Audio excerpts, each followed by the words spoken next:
hostilities commenced in Europe in 1939, it was realized that the American people had no intention of entering the war. But they believed that this country could be enticed into the war in very much the same way that it was enticed into the last one.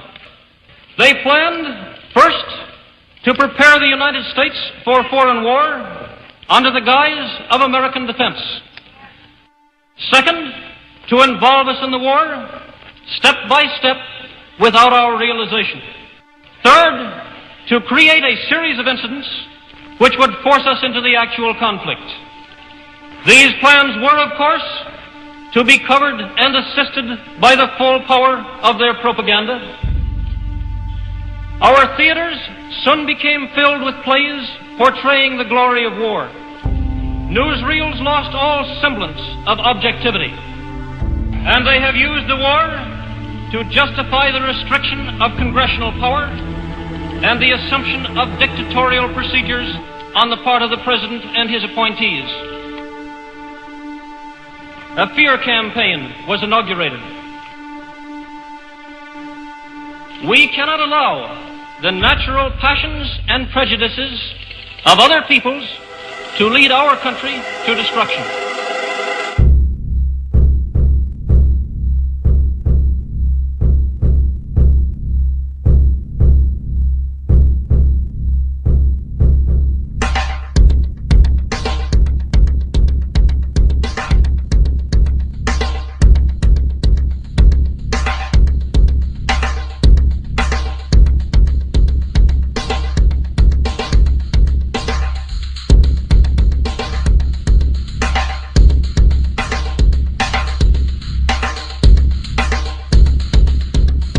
1775, the American Revolutionary War began as the American colonies sought to detach from England and its oppressive monarchy.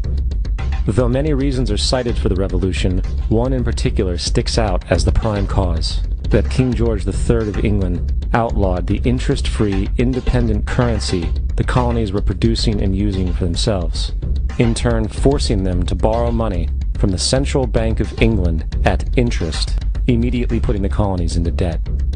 And, as Benjamin Franklin later wrote, the refusal of King George III to allow the colonies to operate an honest money system which freed the ordinary man from the clutches of the money manipulators was probably the prime cause of the Revolution. In 1783, America won its independence from England. However, its battle against the central bank concept and the corrupt, greed-filled men associated with it had just begun. So what is a central bank? A central bank is an institution that produces the currency of an entire nation. Based on historical precedent, two specific powers are inherent in central banking practice: the control of interest rates and the control of the money supply, or inflation. The central bank does not simply supply a government's economy with money, it loans it to them at interest. Then, through the use of increasing and decreasing the supply of money, the central bank regulates the value of the currency being issued. It is critical to understand that the entire structure of this system can only produce one thing in the long run: debt. It doesn't take a lot of ingenuity to figure this scam out.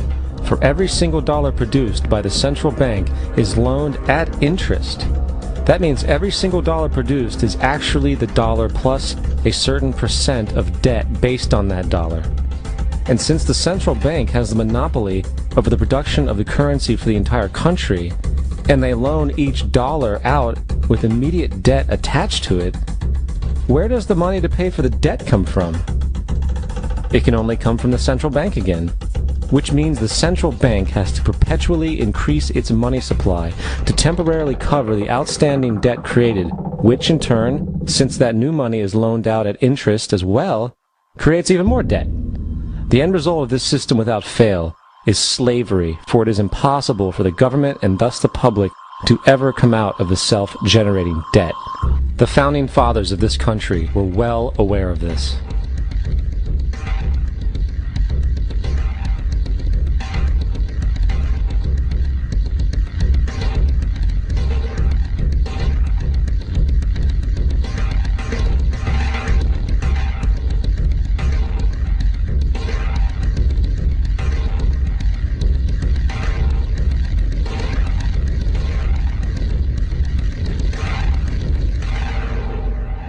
By the early 20th century, the U.S. had already implemented and removed a few central banking systems, which were swindled into place by ruthless banking interests. At this time, the dominant families in the banking and business world were the Rockefellers, the Morgans, the Warburgs, the Rothschilds. And in the early 1900s, they sought to push once again legislation to create another central bank. However, they knew the government and public were very weary of such an institution, so they needed to create an incident to affect public opinion. So, J.P. Morgan, publicly considered a financial luminary at the time, exploited his mass influence by publishing rumors that a prominent bank in New York was insolvent or bankrupt. Morgan knew this would cause mass hysteria, which would affect other banks as well. And it did. The public, in fear of losing their deposits, immediately began mass withdrawals. Consequently, the banks were forced to call in their loans, causing the recipients to sell their property, and thus a spiral of bankruptcies, repossessions, and turmoil emerged. Putting the pieces together a few years later, Frederick Allen of Life magazine wrote, "The Morgan interests took advantage to precipitate the panic, guiding it shrewdly as it progressed." Unaware of the fraud, the Panic of 1907 led to a congressional investigation headed by Senator Nelson Aldrich, who had intimate ties to the banking cartels and later became part of the Rockefeller family through marriage.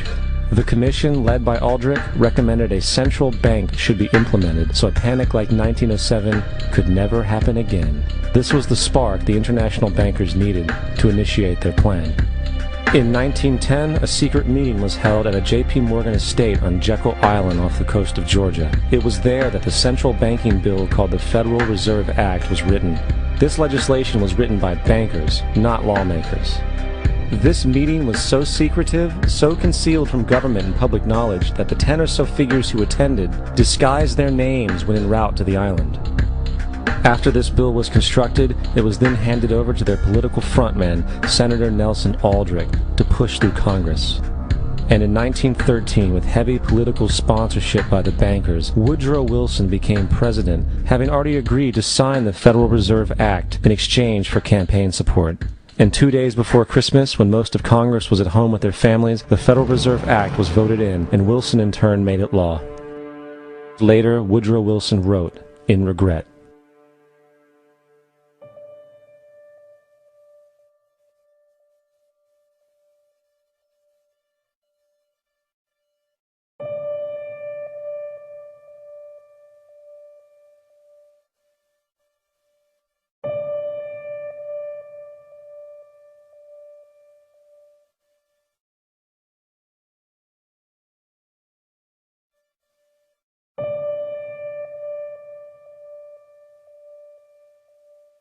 Congressman Louis McFadden also expressed the truth after the passage of the bill.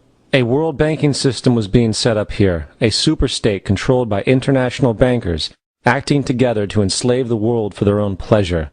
The Fed has usurped the government. Now, the public was told that the Federal Reserve System was an economic stabilizer, and inflation and economic crises were a thing of the past.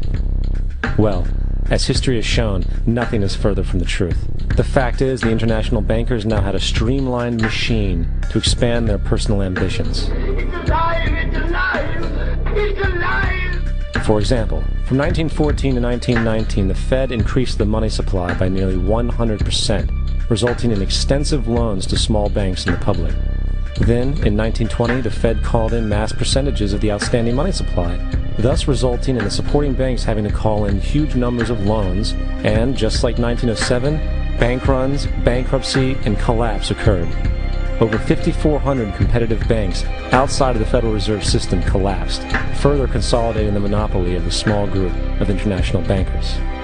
Privy to this crime, Congressman Lindbergh stepped up and said in 1921, "Under the Federal Reserve Act, panics are scientifically created. The present panic is the first scientifically created one, worked out as we figure a mathematical equation." However, the Panic of 1920 was just a warm-up. From 1921 to 1929, the Fed again increased the money supply, resulting once again in extensive loans to the public and banks. There was also a fairly new type of loan called a margin loan in the stock market. Very simply, the margin loan allowed an investor to put down only 10% of a stock's price, with the other 90% being loaned through the broker. In other words, a person could own $1,000 worth of stock with only $100 down. This method was very popular in the roaring 1920s, as everyone seemed to be making money in the market. However, there was a catch to this loan. It could be called in at any time and had to be paid within 24 hours. This is termed a margin call, and the typical result of a margin call is the selling of the stock purchased with the loan. So, a few months before October in 1929, J.D. Rockefeller, Bernard Baruch, and other insiders quietly exited the market, and on October 24, 1929, the New York financiers who furnished the margin loans started calling them in masse. This sparked an instantaneous, massive sell-off in the market, for everyone had to cover the margin loans. It then triggered mass bank runs for the same reason, in turn collapsing over 16,000 banks, enabling the conspiring international bankers to not only buy up rival banks at a discount, but to also buy up whole corporations at pennies on the dollar. It was the greatest robbery in American history. But that didn't stop there. Rather than expanding the money supply in order to recover from this economic collapse, the Fed actually contracted it, fueling one of the largest depressions in history. Once again outraged, Congressman Louis McFadden, a longtime opponent of the banking cartels, began bringing impeachment proceedings against the Federal Reserve Board, saying of the crash and depression, "It was a carefully contrived occurrence. International bankers sought to bring about a condition of despair so that they might emerge the rulers of us all." Not surprisingly, and after 2 previous assassination attempts, McFadden was poisoned at a banquet before he could push for the impeachment. Now, having reduced the society to squalor, the Federal Reserve bankers decided that the gold standard should be removed. In order to do this, they needed to acquire the remaining gold in the system. So, under the pretense of helping to end the Depression, came the 1933 gold seizure. Under the threat of imprisonment for 10 years, everyone in America was required to turn in all gold bullion to the Treasury, essentially robbing the public of what little wealth they had left. And at the end of 1933, the gold standard was abolished. If you look at a dollar bill from before 1933, it says it is redeemable in gold.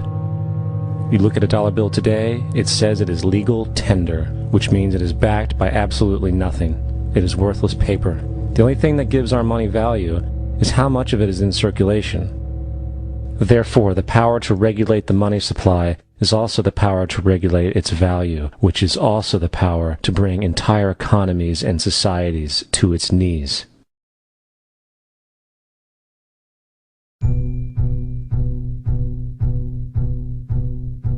It's important to clearly understand, the Federal Reserve is a private corporation. It is about as Federal Express. It makes its own policies and is under virtually no regulation by the U.S. government. It is a private bank that loans all the currency at interest to the government, completely consistent with the fraudulent central banking model that the country sought to escape from when it declared independence in the American Revolutionary War. Now, going back to 1913, the Federal Reserve Act was not the only unconstitutional bill pushed through Congress. They also pushed the federal income tax. It's worthwhile to point out that the American public's ignorance towards the federal income tax is a testament to how dumbed down and oblivious the American population really is. First of all, the federal income tax is completely unconstitutional, as it is a direct, unapportioned tax. All direct taxes have to be apportioned to be legal based on the Constitution. Secondly, the required number of states in order to ratify the amendment to allow the income tax was never met, and this has even been cited in modern court cases.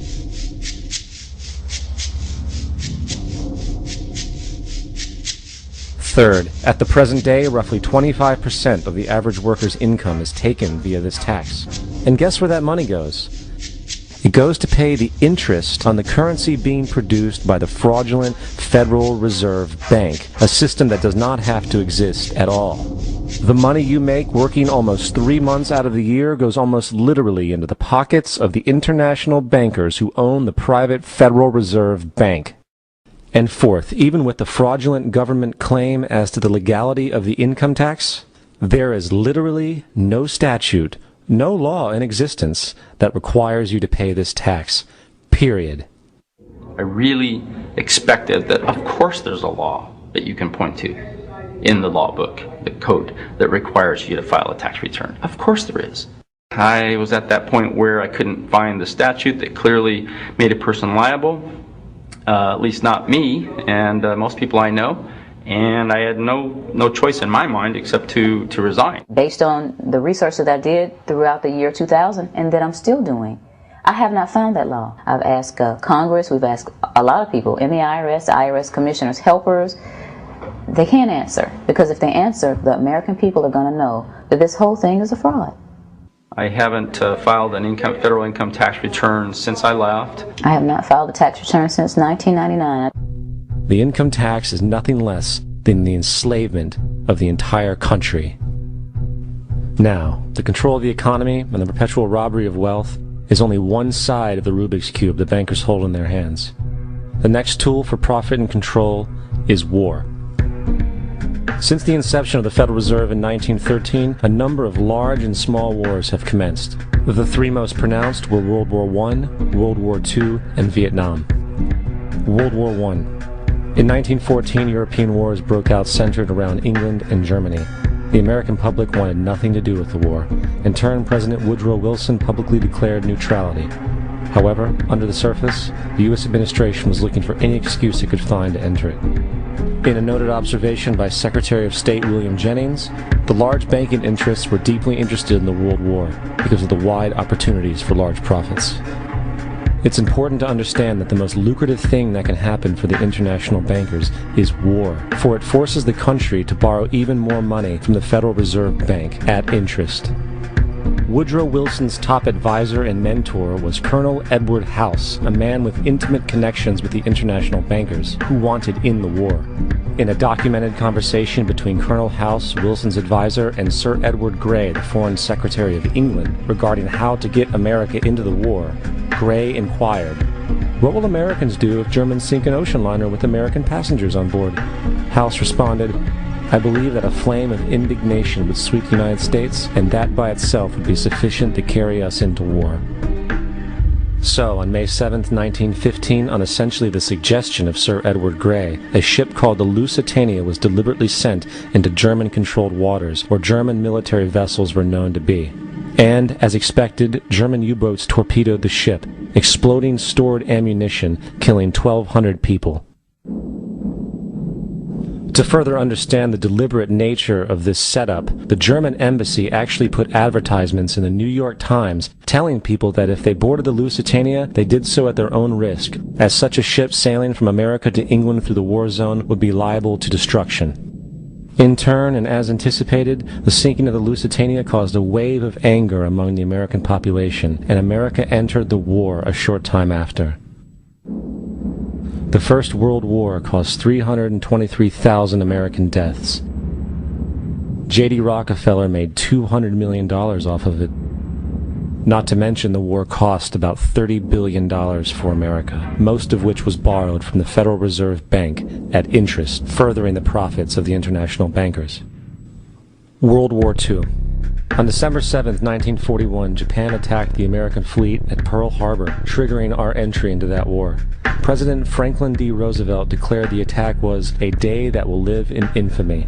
A day of infamy indeed, but not because of the alleged surprise attack on Pearl Harbor.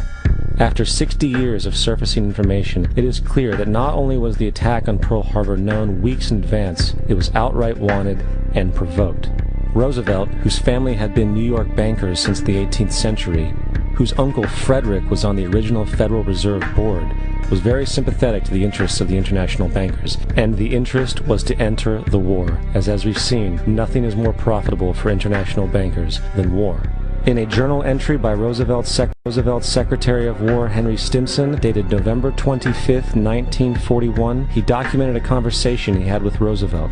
The question was, how should we maneuver them into firing the first shot? It was desirable to make sure the Japanese be the ones to do this, so that there should remain no doubt as to who were the aggressors. In the months leading up to the attack on Pearl Harbor, Roosevelt had done almost everything in his power to anger the Japanese, showing a posture of aggression. He halted all of Japan's imports of American petroleum. He froze all the Japanese assets in the United States. He made public loans to nationalist China and supplied military aid to the British, both enemies of Japan in the war, which, by the way, is completely in violation of international war rules. And on December 4th, 3 days before the attack, Australian intelligence told Roosevelt about a Japanese task force moving towards Pearl Harbor. Roosevelt ignored it. So, as hoped and allowed, on December 7, 1941, Japan attacked Pearl Harbor, killing 2,400 soldiers. Before Pearl Harbor, 83% of the American public wanted nothing to do with the war. After Pearl Harbor, 1 million men volunteered for the war. It is important to note, Nazi Germany's war effort was largely supported by two organizations, one of which was called IG Farben. IG Farben produced 84% of Germany's explosives, and even the Zyklon B used in the concentration camps to kill millions. One of the unspoken partners of IG Farben was J.D. Rockefeller's Standard Oil Company in America. In fact, the German Air Force could not operate without a special additive patented by Rockefeller's Standard Oil. The drastic bombing of London by Nazi Germany, for example, was made possible by a $20 million sale of fuel to IG Farben by the Rockefeller Standard Oil Company. This is just one small point on the topic of how American business funded both sides of World War II. One other treasonous organization worth mentioning is the Union Banking Corporation of New York City. Not only did it finance numerous aspects of Hitler's rise to power, along with actual materials during the war, it was also a Nazi money laundering bank, which was eventually exposed for having millions of dollars of Nazi money in its vaults. The Union Banking Corporation of New York was eventually seized for violations of the Trading with the Enemy Act. Guess who the director and vice president of the Union Bank was? Prescott Bush, our current president's grandfather, and of course our former president's father. Keep that in mind when considering the moral and political dispositions of the Bush family. Vietnam. The United States' official declaration of war on North Vietnam in 1964 came after an alleged incident involving two U.S. destroyers being attacked by North Vietnamese PT boats in the Gulf of Tonkin. This was known as the Gulf of Tonkin Incident. This single situation was the catalytic pretext for massive troop deployment and full-fledged warfare. One problem, however, the attack on the U.S. destroyers by Vietnamese PT boats never happened. It was a completely staged event to have an excuse to enter the war. Former Secretary of Defense Robert McNamara stated years later that the Gulf of Tonkin incident was a mistake, while many other insiders and officers have come forward, relaying that it was a contrived farce, a complete lie. Once in the war, it was business as usual. In October 1966, President Lyndon Johnson lifted trading restrictions on the Soviet bloc, knowing full well that the Soviets were providing upwards of 80% of North Vietnam's war supplies. Consequently, Rockefeller interests financed factories in the Soviet Union, which the Soviets used to manufacture military equipment and send it to North Vietnam. However, the funding of both sides of this conflict was only one side of the coin. In 1985, Vietnam's rules of engagement were declassified. This detailed what American troops were and were not allowed to do in the war. It included absurdities like North Vietnamese anti-aircraft missile systems could not be bombed until they were known to be fully operational. No enemy could be pursued once they crossed the border of Laos or Cambodia. And most revealing of all, the most critical strategic targets were not allowed to be attacked unless initiated by high military officials. Apart from these imposed ludicrous limitations, North Vietnam was informed of these restrictions and therefore could base entire strategies around the limitations of the American forces. This is why the war went on so long. And the bottom line is this: the Vietnam War was never meant to be won, just sustained. This war for profit resulted in 58,000 American deaths and 3 million dead Vietnamese. So, where are we now? September 11th was the jumpstart for what is now an accelerated agenda by the ruthless elite. It was a staged war pretext no different than the sinking of the Lusitania, the provoking of Pearl Harbor, and the Gulf of Tonkin lie. In fact, if 9/11 wasn't a planned war pretext, it would be an exception to the rule. It has been used to launch two unprovoked illegal wars, one against Iraq and one against Afghanistan. However, 9/11 was a pretext for another war as well, the war against you. The Patriot Act, Homeland Security, the Military Tribunals Act, and other legislations are all completely and entirely designed to destroy your civil liberties and limit your ability to fight back against what is coming. Currently in the United States, unannounced to most brainwashed Americans, your home can be searched without a warrant, without you being home. You can in turn be arrested with no charges revealed to you, detained indefinitely with no access to a lawyer, and legally tortured, all under the suspicion that you might be a terrorist. If you need a painted picture of what is happening in this country, let's recognize how history repeats itself. In February 1933, Hitler staged a false flag attack, burning down his own German parliament building, the Reichstag, and blamed it on communist terrorists. In the next few weeks, he passed the Enabling Act, which completely eradicated the German Constitution, destroying people's liberties. He then led a series of preemptive wars, all justified to the German people as necessary to maintaining homeland security.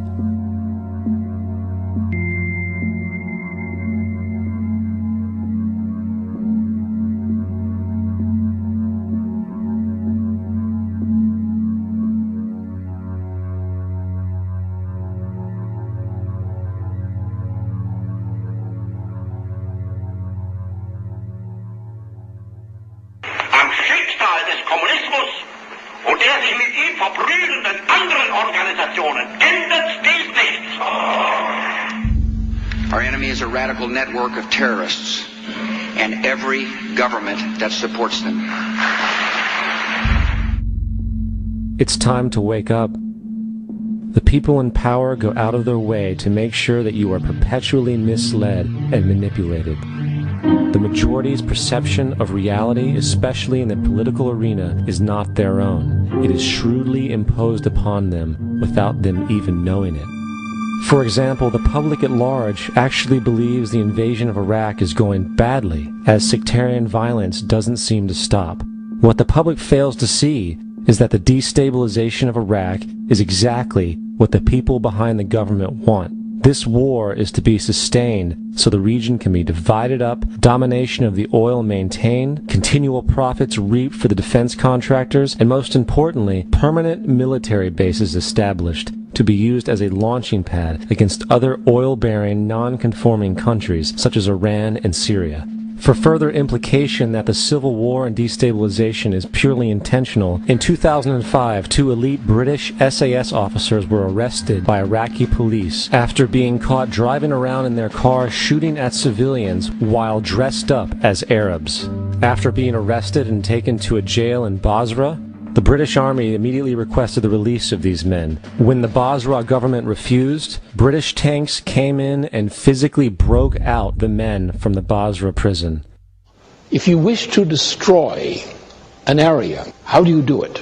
Well, there are 2 ways. You can go in there and bomb it and so forth, but that is not very efficient. What you do is you try to get the people in that area to kill each other and to destroy their own territory, their own farms. And that's what's been done in that area. The way in which you destroy an opponent is get him to destroy himself by dividing his ranks against one another. Then you feed both sides. You have agents feeding both sides, inflaming both sides. And they kill each other off. And it's time that some of us woke up to this reality, to understand that people who try to maintain empires and create empires do it by manipulating the people they're trying to conquer. You might want to ask yourself why the entire culture is utterly saturated with mass media entertainment from all sides, while the educational system in America continues its stupefying downward slide since the U.S. government decided to take over and subsidize the public school system. What your government pays for, it gets. When we understand that, then we look at government-financed institutions of education and see the kind of students and the kind of education that's being turned out by these government-financed schools. Logic will tell you that if what is being turned out in those schools was not in accord with what the state and the federal government wanted, then it would change it. The bottom line is that the government is getting what they have ordered. They do not want your children to be educated. They do not want you to think too much.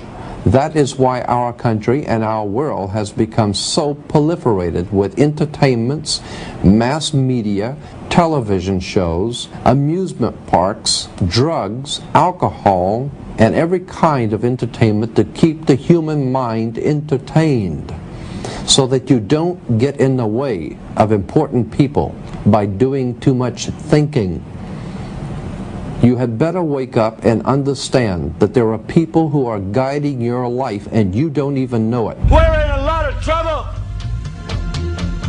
because you people and 62 million other Americans are listening to me right now, because less than 3% of you people read books, because less than 15% of you read newspapers, because the only truth you know is what you get over this tube.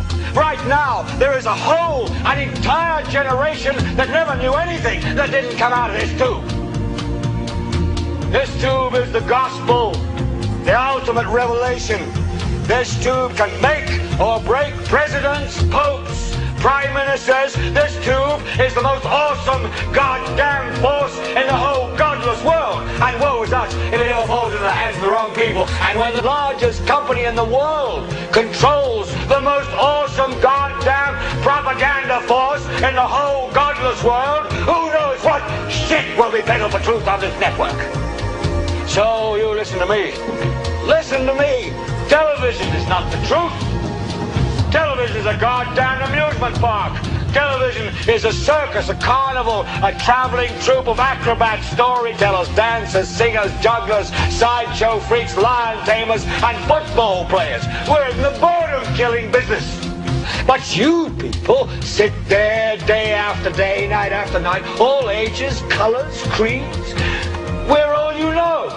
You're beginning to believe the illusions we're spinning here. You're beginning to think that the tube is reality and that your own lives are unreal. You do whatever the tube tells you. You dress like the tube. You eat like the tube. You raise your children like the tube. You even think like the tube.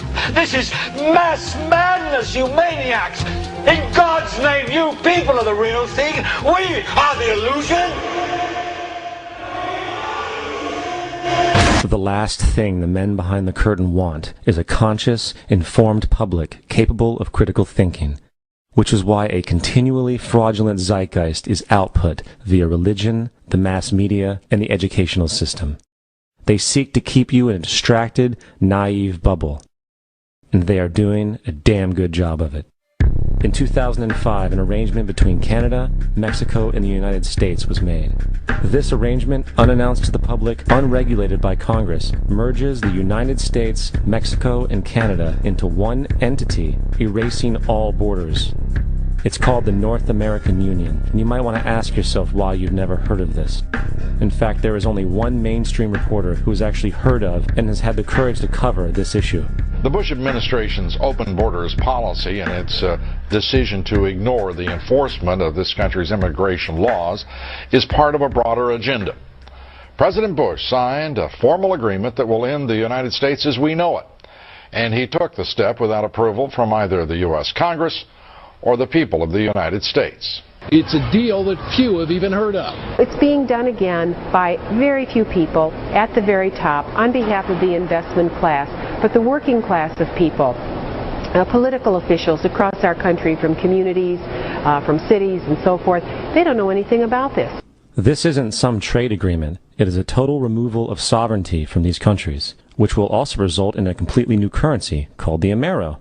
Fall. Apart from that, I think one thing people who are dollar-based need to focus on is the Amero. That's the one thing that nobody's talking about, but I think it's going to have a big impact on everybody's life in Canada, the U.S., and Mexico. The Amero is the proposed new currency for the North American community, which is being developed right now between Canada, the U.S., and Mexico to make a borderless community, much like the EU, and the dollar, Canadian dollar, U.S. dollar, and the Mexican peso replaced by the Amero. By default of this agreement, the American Constitution will eventually be obsolete.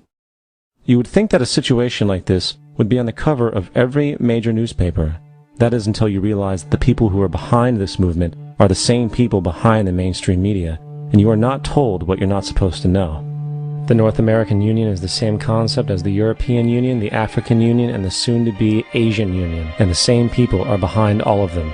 And, when the time is right, the North American Union, the European Union, the African Union, and the Asian Union will be merged together, forming the final stages of a plan these men have been working on for over 60 years. A one-world government.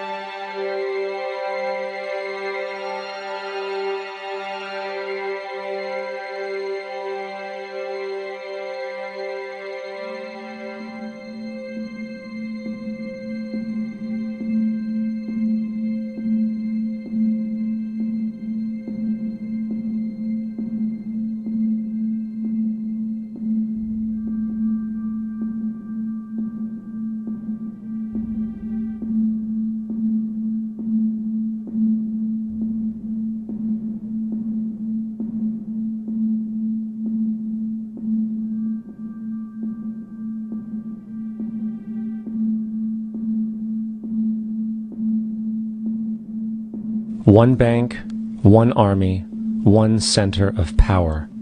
And if we have learned anything from history, it is that power corrupts, and absolute power corrupts absolutely.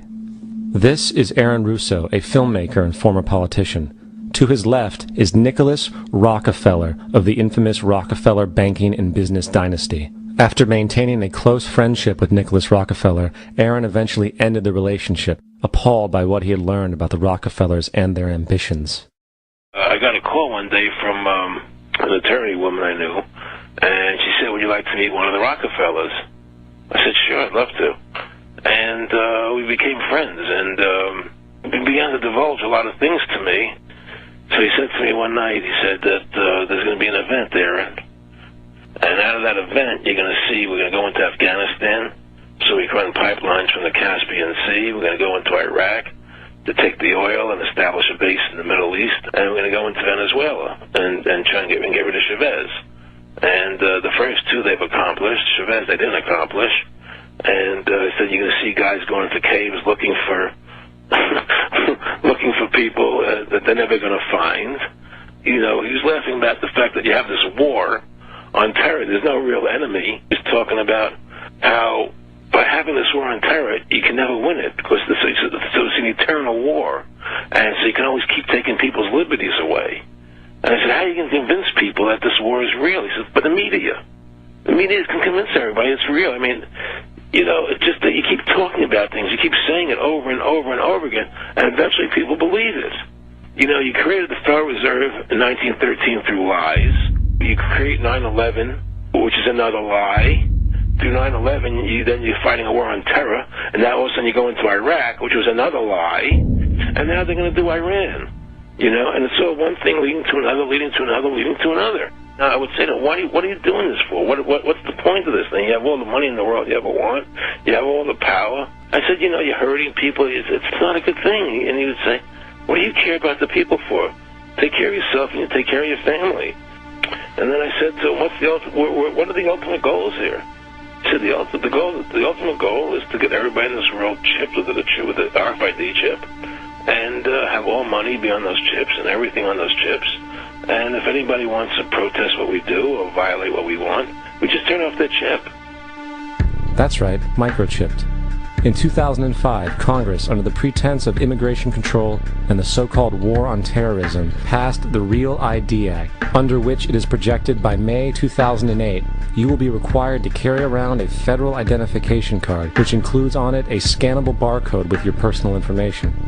However, this barcode is only an intermediary step before the card is equipped with a VeriChip RFID tracking module, which will use radio frequencies to track your every move on the planet. If this sounds foreign to you, please note that the RFID tracking chip is already in all new American passports. And the final step is the implanted chip, which many people have already been manipulated into accepting under different pretenses.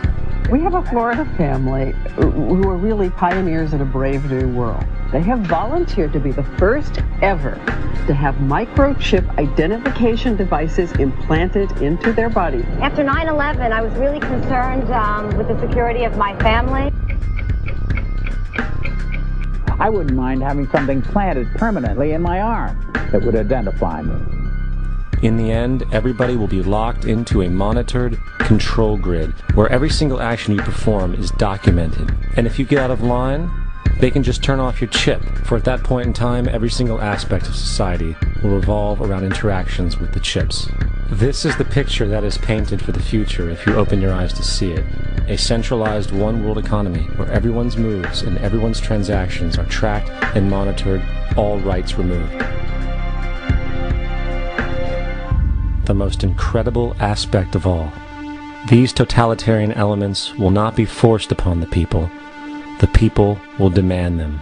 For the social manipulation of society through the generation of fear and division has completely detached humans from their sense of power and reality. A process which has been going on for centuries, if not millennia. Religion, patriotism, race, wealth, class, and every other form of arbitrary, separatist identification and thus conceit has served to create a controlled population, utterly malleable in the hands of the few. Divide and conquer is the motto, and as long as people continue to see themselves as separate from everything else, they lend themselves to being completely enslaved. The men behind the curtain know this, and they also know that if people ever realize the truth of their relationship to nature and the truth of their personal power, the entire manufactured zeitgeist they prey upon will collapse like a house of cards.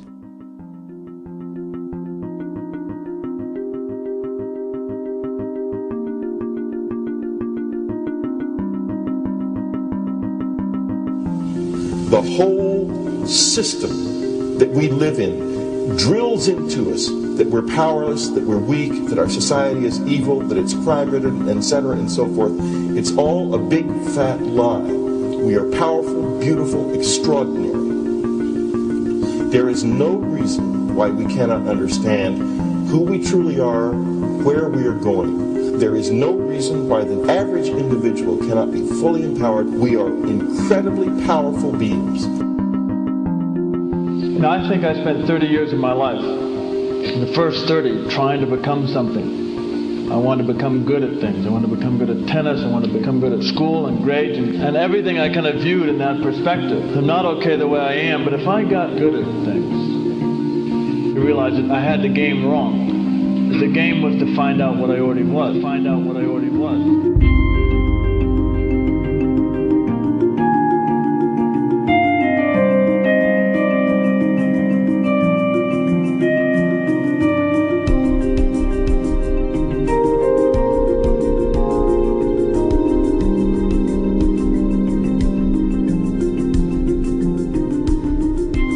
Now, in our culture, we've been trained for individual differences to stand out.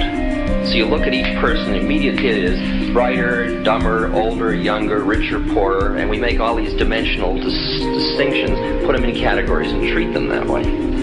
And we get so that we only see others as separate from ourselves in the ways in which they're separate. And one of the dramatic characteristics of experience is being with another person and suddenly seeing the ways in which they are like you, not different from you. And experiencing the fact that that which is essence in you and which is essence in me is indeed one. The understanding that there is no other. It is all one.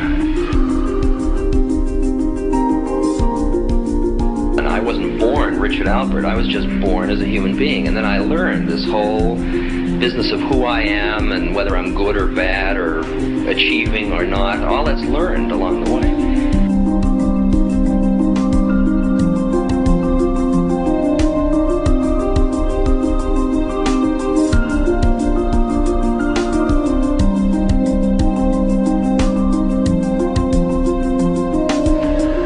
The old appeals to racial, sexual, and religious chauvinism, to rabid nationalist fervor, are beginning not to work. A new consciousness is developing which sees the earth as a single organism and recognizes that an organism at war with itself is doomed.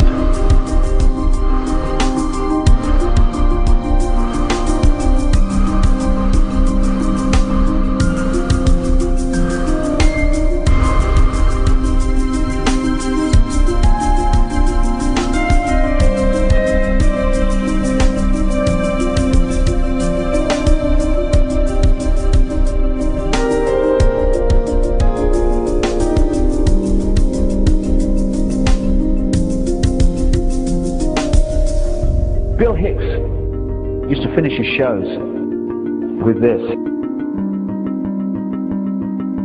Life's like a ride in an amusement park. And when you go on it, you think it's real, because that's how powerful our minds are. And the ride goes up and down and round and round. It has thrills and chills, and it's very brightly colored. And it's very loud, but it's fun for a while. Some have been on the ride for a long time, and they begin to question, is this real, or is this just a ride?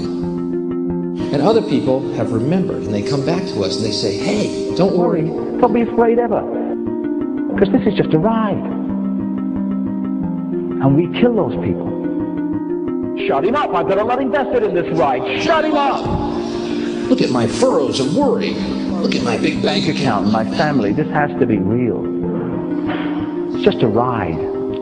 But we will kill those good guys who try and tell us that. You ever notice that? And let the demons run amok?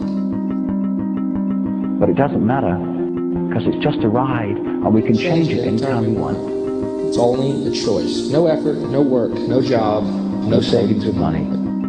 Just a choice right now between fear and love.